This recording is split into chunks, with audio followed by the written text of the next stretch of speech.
Mes chers camarades, je voudrais d'abord remercier Enrique qui vient de s'exprimer, le remercier pour son message de fraternité et d'espoir, qui me touche d'autant plus que je suis un descendant d'un républicain espagnol qui a été interné dans un camp de concentration en France pour ses idées. Et donc je fais un petit clin d'œil à sa fille, ma grand-mère, parce que c'est aussi mon histoire. Oui, Enrique, tu peux compter sur les communistes de France pour travailler à la construction d'une majorité de gauche et écologiste qui va se mobiliser avec la plus grande détermination pour prendre le pouvoir à la finance et enfin répondre aux besoins populaires. Je veux tout de suite vous dire ma fierté de voir notre parti relever ce formidable défi démocratique en menant à son terme cette conférence nationale dans des conditions évidemment particulières, difficiles. 1000 délégués réunis, 150 interventions, témoignages de toute la France, des amendements, des votes, des débats. Tout ça en distanciel et en présentiel, ici, dans les fédés, dans les sections et dans la fraternité. Merci aux entreprises qui ont réalisé cet exploit unique, je crois, pour une force politique en ce moment, aux plus de 20 salariés, techniciens, aux militants du parti mobilisés ici, qui nous ont permis de réussir ce formidable exercice démocratique si important pour aussi organiser la résistance à la politique gouvernementale. Oui, c'est possible d'organiser cette riposte. C'est possible de discuter, de débattre. C'est possible et c'est nécessaire, car on a besoin d'air dans ce pays. On étouffe, on est asphyxié par le virus de la pandémie, mais aussi par le virus libéral. C'est important, c'était important pour nous de nous poser pendant une journée et demie, de réfléchir ensemble à l'avenir de notre pays, de notre jeunesse et du monde dans lequel nous aspirons à vivre. Vivre et lutter ensemble pour éclaircir notre horizon, pour ouvrir des chemins d'espoir au monde du travail, aux ouvriers, aux enseignantes, aux soignants, aux agriculteurs, aux agricultrices, aux étudiants, aux ingénieurs, aux artisans, commerçants, chefs d'entreprise, au monde des arts et de la culture. Le destin de la France va se jouer dans les mois qui viennent. Et c'est avec eux que je viens de citer que nous voulons le construire. Notre pari à nous, c'est celui des jours heureux. Et il ne peut pas être le résultat du hasard. Nous voulons le gagner et mettre tous nos atouts de notre côté. Et c'est cette crise sociale, sanitaire, écologique qu'il exige. Elle nous oblige. Elle oblige le Parti communiste français à être présent, à être au rendez-vous de cette histoire. Nous tenons cette conférence en plein pic épidémique. C'est aussi ça, le choix ambitieux que nous faisons, révolutionnaire, que nous avons voulu faire ensemble pendant 2 jours. Bravo mes camarades, que c'est joli ce nom, camarades. Bravo aux secrétaires de fédération, de section, bravo à tous les militantes et les militants. Merci pour vos interventions qui ont enrichi notre débat. Vous avez bravé le confinement pour tenir cette conférence. Mais je sais que vous le faites continuellement pour pouvoir être présent dans les luttes, pour défendre nos hôpitaux publics, pour un vaccin qui soit enfin un bien commun, pour défendre notre industrie, nos services publics, nos usines, pour organiser les distributions d'aide alimentaire, pour combattre les discriminations. Oui, c'est dur, je le sais, vous me le dites. C'est dur parce que quand on sort, nous aussi, on craint pour nos vies. On a peur d'attraper le virus, de le ramener à la maison, de contaminer notre famille. Oui, ce climat de peur nous rend la vie dure. 300 à 400 morts par jour. 100 000 morts dans notre pays. Des proches, des amis, des camarades nous ont quittés. Et je pense encore à Yann Le Polotec, à qui nous avons rendu hommage la semaine dernière. J'en veux beaucoup au président de la République d'avoir fait le choix de ne pas suivre les recommandations du Conseil scientifique, qui réclamait dès le mois de janvier des mesures de confinement pour empêcher le virus de faire autant de dégâts par la suite. Mais voilà, ce président a fait un choix inverse, celui de vivre avec le virus. Résultat, aujourd'hui, Nos hôpitaux sont saturés, comme il y a un an. Les médecins font le tri parmi les malades. Des soins sont déprogrammés. Faute de préparation, d'anticipation, la campagne de vaccination a pris un retard considérable.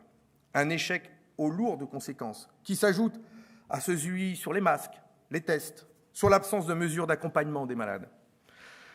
Rien n'a été fait pour embaucher dans nos hôpitaux, dans nos écoles, pour former des soignants, pas des médecins, ça prend si longtemps, mais au moins des aides-soignants, des infirmières, ceux qui étaient en fin de cursus. Où sont les lits de réanimation qui étaient promis? Ça fait plus de 4 mois que notre pays fait du surplace, quand d'autres ont avancé en ordre de bataille et commencent à sortir du tunnel. Ce climat d'angoisse et d'incertitude pèse sur nous tous, sur nos concitoyens, à commencer par notre jeunesse, littéralement étouffée depuis un an. Il pèse aussi sur les luttes, sur les capacités des communistes comme du mouvement social à se mobiliser. Or, le gouvernement aurait pu faire le choix de retirer ces réformes. Il a fait l'inverse. Il a décidé de maintenir la réforme de l'assurance chômage, la privatisation de la production d'énergie en France avec le projet Hercule. Il laisse les grandes multinationales poursuivre la délocalisation en masse de nos usines. Il est complice des plans de licenciement qui se succèdent aujourd'hui. Il prépare déjà les Français à de nouveaux sacrifices au nom de la dette qu'il faudra rembourser à tout prix. Et tout cela au mépris des circonstances nées de la crise sanitaire et qui limitent forcément la contestation sociale. Alors oui, nous nous organisons, oui. C'est tout le sens des travaux, de nos débats et des initiatives que nous avons décidé de prendre et que nous prendrons dans les prochaines semaines. Oui, nous voulons permettre au Parti communiste français, à ses militants, ses militantes, ses élus, de jouer pleinement leur rôle dans notre pays. C'est le choix que vous avez exprimé majoritairement lors de cette conférence. Je veux bien sûr vous remercier pour la confiance que vous m'exprimez aussi à travers ces choix. Le débat va maintenant se poursuivre jusqu'au vote des adhérentes, des adhérents, et je continuerai de m'y engager pleinement.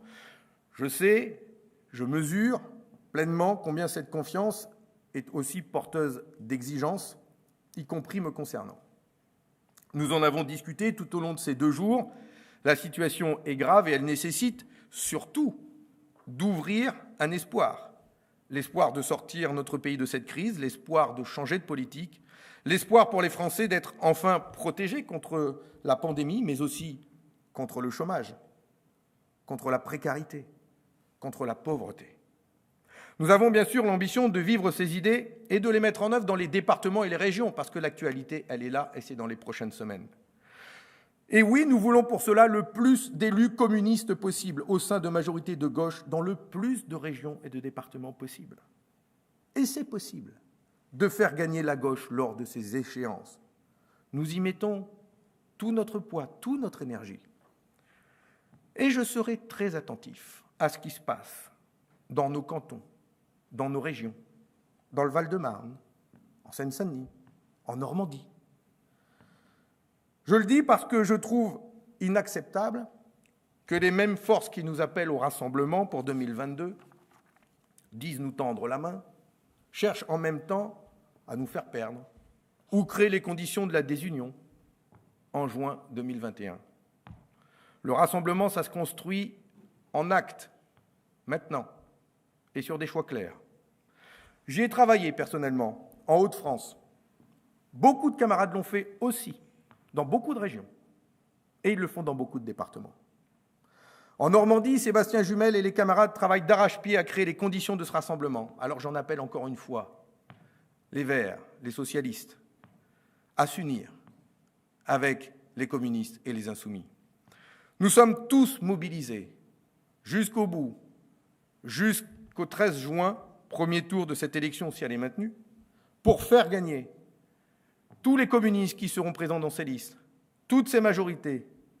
Et nous sommes mobilisés pour faire gagner Cécile Cukierman en Auvergne-Rhône-Alpes, Sébastien Jumel en Normandie et, je le souhaite, Michel Stéphanie en Corse, dans toutes les régions et dans tous les départements, là où nous sommes dans des listes d'union. Ouvrir cette perspective, cet espoir, c'est aussi le faire en 2022, et c'est ce qu'attendent des millions de femmes et d'hommes qui ne se résignent pas au duel Macron-Le Pen, qu'on veut leur imposer à toute force pour que, au fond, rien ne change dans le pays. Ce duel, ils l'ont déjà connu en 2002, après 5 années d'un gouvernement de gauche qui avait renoncé à affronter les dogmes des traités européens. Ils l'ont également connu en 2017, là aussi au terme d'un mandat de gauche de François Hollande, qui avait identifié un ennemi, la finance, mais qui, au final, a mis toute sa politique au service de sa mainmise sur notre économie. Notre vocation, celle du Parti communiste français, ne peut pas se résumer à commenter les dangers d'un scénario écrit à l'avance. Elle est de contribuer à le déjouer en y mettant toutes nos forces, toute notre énergie. Les 2/3 des électeurs ne veulent pas du duel Macron-Le Pen. Ça fait 66% qui ne veulent pas tomber dans ce piège. Eh bien, c'est à cette majorité que nous devons nous exprimer, parler. Nous décidons pour cela de proposer à notre peuple, au monde du travail, à la jeunesse, aux électeurs de gauche, mais pas seulement à eux, à tous les Françaises et les Français, d'écrire ensemble un contrat, de conclure un pacte pour la France, un pacte qui permette enfin de sortir la santé des mains des logiques marchandes et des laboratoires pharmaceutiques, un pacte qui nous libère du poids de la finance et fasse jouer un autre rôle aux banques et aux assurances pour créer des emplois, un pacte qui ouvre enfin l'espoir pour chacun d'avoir un emploi stable, correctement rémunéré, et nous voulons porter le SMIC à 1 500 € net tout de suite, comme ça a été dit ce week-end, pour toutes et pour tous, avec une hausse générale des salaires. Nous voulons donner les moyens à notre pays, à notre jeunesse, de reprendre la main sur nos moyens de production, sur notre outil de travail, pour nous engager pleinement dans une véritable transition écologique que nous attendons. Notre programme, notre ambition pour le pays, c'est de bâtir avec le peuple, avec la jeunesse, une république sociale, laïque, féministe, écologiste, démocratique. Ce pacte, nous voulons le construire à l'occasion des élections présidentielles et législatives à venir. Écoutez cette jeunesse qui manifeste pour le climat, remet en cause les logiques de domination, qu'elles soient patriarcales ou capitalistes. Elle souffre tellement du système capitaliste, ce vieux modèle économique à bout de souffle. La jeunesse, elle est exigeante vis-à-vis de nous, vis-à-vis de tous les partis, des partis de gauche, comme le soulignait Léon hier dans sa très belle intervention. Quand je vais à leur rencontre dans les manifestations en faveur d'un revenu étudiant ou dans les manifs pour le climat, j'entends leurs exigences. Ils ne quémandent pas. Ils veulent vivre, se former, travailler libre, être heureux, s'aimer, être épanoui. Quand je rencontre également les jeunes travailleurs, travailleuses, ces ouvrières, ces ouvriers dans les usines, dans la fonction publique, ces infirmières dans les hôpitaux, ces enseignants dans nos écoles tout juste formés, qui entrent dans la vie active et qui souffrent déjà d'un manque de reconnaissance ou de conditions de travail pénibles. Je me dis, mais quelle honte pour notre pays de mépriser à ce point cette jeunesse qui rentre dans la vie active. Quelle honte. C'est à eux que nous voulons nous adresser. C'est avec eux que nous redresserons le pays, que nous construirons ce nouveau modèle économique qui doit redonner du sens et du contenu au travail, à notre place dans la société, aux emplois, qui doit placer le bonheur de chaque être humain, son émancipation au cœur de tous nos choix. C'est avec tous ces responsables syndicaux aussi, ces énergéticiens, ces cheminots, ces salariés que je rencontre, ceux de Renault que j'ai rencontrés dernièrement, avec les fonderies de Bretagne, à Caudan, qui dénoncent, quand je vais les voir, les logiques de concurrence, de compétitivité qui conduisent à délocaliser leur travail en République tchèque et en Pologne. Je les ai écoutés, ceux qui sont postés, qui travaillent de nuit de 22h à 6h du matin, qui m'ont raconté comment on leur avait supprimé leur temps de pause supplémentaire. Ces 30 minutes auxquelles ils avaient le droit quand ils travaillent de nuit. Entre 22h et 6h du matin, ils n'ont plus le droit qu'à 2 pauses de 10 minutes. Entre 22h et 6h du matin, on en fait des robots. On leur a demandé ces sacrifices. en leur garantissant qu'ils garderaient leurs emplois. Et aujourd'hui, Renault, les actionnaires dont l'État leur dit « on vous vend, on délocalise l'activité ». Mais quelle honte, quel mépris pour eux. C'est avec eux, c'est aussi avec ces artistes, ces créateurs, mais aussi tous les intermittents du spectacle qui occupent les théâtres que nous imaginons tout le rôle et la place que la culture doit prendre dans la société, y compris en période de pandémie. C'est avec toutes ces femmes et ces hommes d'horizons tellement divers, de gauche et de droite, que nous gagnerons le combat pour faire du vaccin contre le Covid un bien commun. Il y en a à droite qui le réclament. Pour que nous puissions le fabriquer, une fois acquise la levée des brevets, sur toutes les chaînes de production de France, d'Europe et du monde. Toutes ces voix, dans leur diversité, à leur manière, ils mettent en cause le capitalisme, la concurrence entre les salariés, les logiques de profit à tout prix. Ils exigent que les richesses produites servent à répondre à nos besoins, plutôt qu'aux appétits de la finance. Toutes ces voix, elles veulent que les 140 milliards d'euros d'argent public que l'État et les collectivités versent tous les ans aux entreprises, et surtout aux plus grosses, servent enfin à créer des emplois, à mettre en place vraiment et rapidement l'égalité salariale et l'égalité professionnelle femmes-hommes, à relocaliser la production, le travail en France, à respecter la planète, à tenir nos objectifs pour le climat. Ils demandent, toutes ces voix, ils demandent tous de mettre fin au scandale de l'évasion fiscale, la fraude fiscale. Tous les présidents de la République l'annoncent, mais à chaque fois, faute de décisions politiques courageuses, ça continue. Je peux vous dire qu'avec moi, à l'Élysée, et avec Éric Bocquet à la tête d'un ministère dédié à ce fléau, je peux vous dire que tous ces délinquants en col blanc, tous ces bandits de grand chemin, ils iront direct en prison, ils passeront par la case prison, parce que ça, ce n'est plus possible que ce fléau de la fraude et de l'évasion fiscale qui coûte 100 milliards d'euros au budget de la nation perdure.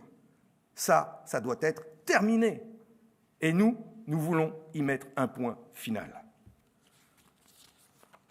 Ces hommes, ces femmes, ces familles ont bien du mal aussi à boucler leur fin de mois.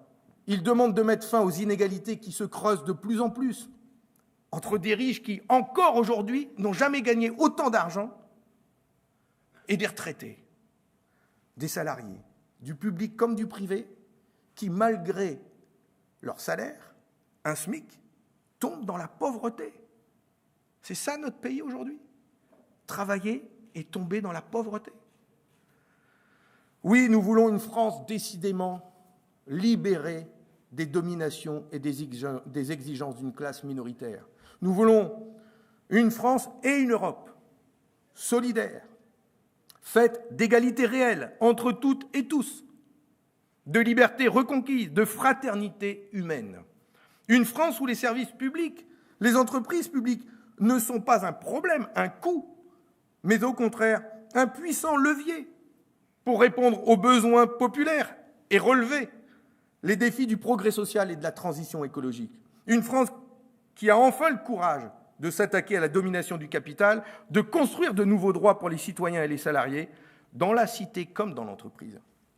Oui, nous voulons une France de la fraternité, de la sororité, car nous sommes toutes et tous frères et sœurs d'humanité, tous égaux, quelle que soit notre couleur de peau, notre religion, notre origine. Nos différences sont une force, une richesse, jamais un problème. Ce peuple de France a su vaincre la monarchie et bâtir la République. Il a su vaincre le nazisme et mettre en œuvre en même temps le programme des jours heureux. Construire des avancées sociales sans précédent, à l'image de la sécurité sociale ou de la création d'EDF, dont nous venons de fêter l'anniversaire. Il a su s'unir à chaque fois pour porter des idéaux généreux autour d'un projet collectif dans lequel chaque homme et chaque femme trouvait toute sa place, sans distinction. Il a su gagner l'indépendance des peuples, la décolonisation de l'Algérie, du Vietnam, mettant fin à l'idée insupportable, horrible, de la supériorité d'une race sur une autre. Pour nous, il n'y a qu'une race, c'est la race humaine. Il a su faire vivre les droits des femmes dès 1871, lors de la Commune, bien avant que la loi l'impose. Il a su donner une définition de la laïcité unique, exigeante, qui respecte la foi de chacun, garantit la stricte séparation entre l'État et les religions, mais aussi la liberté d'expression et le droit au blasphème, tant attaqué ces dernières années. Notre projet pour la France s'inscrit dans cette histoire dont nous sommes fiers. Et nous voulons le défendre et le faire gagner lors des prochaines échéances présidentielles et législatives. C'est pourquoi je souhaite que nous puissions proposer aux Françaises et aux Français un programme nourri d'espérance, mais aussi d'engagement. Nous porterons ce programme, si vous le décidez, lors de l'élection présidentielle. Et je suis prêt à mener ce combat avec vous et avec tous les citoyens, les citoyennes qui le partageront jusqu'au bout, jusqu'à son terme. Je le ferai en poursuivant toujours nos échanges, nos rencontres avec les forces de gauche et écologistes. Et je dirais que toutes les forces de gauche et écologistes ont un formidable, un incroyable défi à relever. C'est d'abord de celui de reconquérir, eux aussi, les cœurs et les têtes d'une majorité de Françaises et de Français autour d'un projet qui sorte notre pays du capitalisme, de l'exploitation des hommes, des femmes, comme des ressources naturelles, qui bâtissent le programme des jours heureux du XXIe siècle. Voilà ce que je leur propose. Oui, réunissons-nous, travaillons ensemble pour reprendre le pouvoir à la finance, pour reprendre la main sur nos choix économiques, pour redonner le pouvoir aux Français, au monde du travail, dans toutes les entreprises. Voilà le pacte d'espoir, le pacte d'engagement que je propose à la France, à la gauche, au monde du travail. Travaillons ensemble à reconquérir les cœurs et les têtes de toutes celles et ceux qui, malheureusement, aujourd'hui se réfugient dans l'abstention, qui n'y croient plus. Elle est là, la force dont nous avons besoin pour empêcher l'extrême droite de prendre le pouvoir et pour empêcher la finance de le garder. C'est aussi pourquoi je rencontrerai les responsables syndicaux, les responsables d'associations, d'ONG, toutes celles et ceux qui portent des propositions, des ambitions fortes pour notre pays. C'est dans cet esprit que nous avons l'ambition de construire une candidature collective, ouverte, fraîche, rassembleuse, et en même temps de créer toutes les conditions, circonscription par circonscription, de rassembler nos concitoyens pour construire une majorité de gauche à l'Assemblée nationale. C'est pourquoi je demande aux forces de gauche et écologistes de respecter notre choix et de maintenir ce dialogue utile, important entre nous. Nous devons travailler ensemble, dans le respect de nos différences. Nous ne sommes pas adversaires. Nous ne voulons rien soustraire à gauche. Au contraire, nous voulons additionner celles et ceux qui, aujourd'hui, sont rouges dans leur cœur, mais noirs de colère, et qui s'abstiennent. Nos différences à gauche ont toujours existé. Elles doivent nous permettre de pousser les débats à fond avec nos concitoyens et de les convaincre à nouveau de s'engager, de lutter, de voter. C'est la seule voie pour ne pas renouer avec les erreurs, les reniements, les promesses non tenues, les renoncements que nous avons connus. D'ailleurs, je voudrais leur dire, à tous mes camarades des forces de gauche et écologistes, je voudrais leur dire que si tout le monde est d'accord pour déjouer le piège Macron-Le Pen, qu'est-ce qu'on fait, nous? Qu'est-ce qu'on fait pour empêcher Le Pen d'arriver au second tour? Qu'est-ce qu'on fait pour l'empêcher d'être présente au second tour? Pourquoi devrions-nous accepter comme une donnée incontournable, comme une fatalité, qu'elle soit qualifiée au second tour et qu'il faudrait juste savoir qui serait face à elle? Mais enfin, est-ce que nous aussi, on aurait capitulé à ce point? Enfin, c'est ça le défi qu'on doit avoir. Alors, travaillons. Travaillons chacun avec nos programmes, nos militants, nos candidats, pour aller reconquérir une majorité de nos concitoyens, pour faire grandir dans notre pays une majorité, pour rendre les valeurs de gauche majoritaires dans ce pays. Faisons cet appel dès maintenant, faisons gagner cette majorité dès le premier tour, y compris derrière des candidats différents. Construisons dans notre pays une majorité de bonheur, de fraternité, de solidarité. Voilà le scénario que nous voulons écrire, nous, au Parti communiste français, et nous voulons l'écrire jusqu'aux élections législatives. Travaillons ensemble, dans le respect de notre diversité, pour faire élire une majorité de gauche et écologistes à l'Assemblée nationale. C'est notre souhait, avec bien sûr un nombre important de députés communistes en son sein. Je veux ajouter quelques mots sur la conception de la campagne des présidentielles que nous mènerons, si les communistes en décident ainsi le 9 mai prochain. Cette campagne doit être l'affaire de toutes et de tous. Elle doit être ouverte sur la société, sur le monde du travail, ouverte à la jeunesse, à toutes celles et ceux qui se retrouvent dans notre proposition de pacte. Elle doit être ouverte à toutes celles et ceux qui veulent apporter leurs contributions, leurs idées. Nous devons nous y préparer dès maintenant. Si le 9 mai, le choix est fait, tous ensemble, de se lancer dans cette grande bataille, c'est pour gagner, c'est pour que nos idées, nos propositions l'emportent. Il faut donc s'y préparer. Préparer ce grand débat national dans cet état d'esprit, celui du rassemblement le plus large.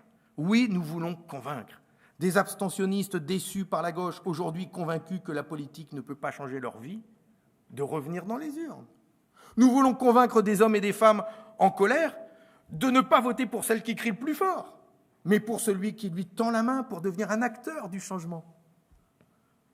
Nous voulons convaincre des hommes et des femmes qui n'ont jamais voté pour nous et qui aujourd'hui ont pris conscience que les logiques de profit ont tué leur usine, notre industrie, parfois leur emploi. Soyons audacieux, autant dans les idées et les propositions que dans la pratique que nous mettrons en œuvre. Nous avons une force que d'autres n'ont pas, avec vous, avec ces 50 000 hommes et femmes militantes et élus de terrain implantés dans les entreprises, dans la vie associative, combatifs dans les communes, dans les départements, dans les régions, au Parlement. Nous devons créer partout des comités de soutien, les faire vivre, les ouvrir sur la société. Nous avons tous ces lieux qui existent, qui peuvent être autant de lieux demain, ouverts sur la société, des lieux de campagne, de rassemblement, de débat. Nous sommes tous présents aussi sur les réseaux sociaux qui doivent être mis au service de cette belle campagne pour faire vivre nos idées, rassembler, convaincre. Oui, nous pouvons construire cet espoir tous ensemble, avec le plus de nos concitoyens. C'est ce message que j'ai largement entendu dans notre conférence et je le partage pleinement avec vous ce midi. Alors ayons cette ambition pour notre pays, pour la France, pour la République. Je vous remercie.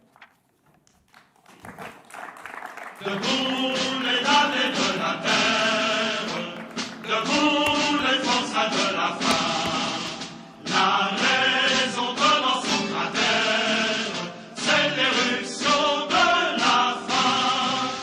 Du passé, faisons table rase, sous l'esclave, debout, debout. Le monde va changer de base, nous ne sommes rien, soyons tous. C'est la lutte finale, nous pour nous et demain. L'international sera le genre humain. C'est la lutte finale, nous pour nous.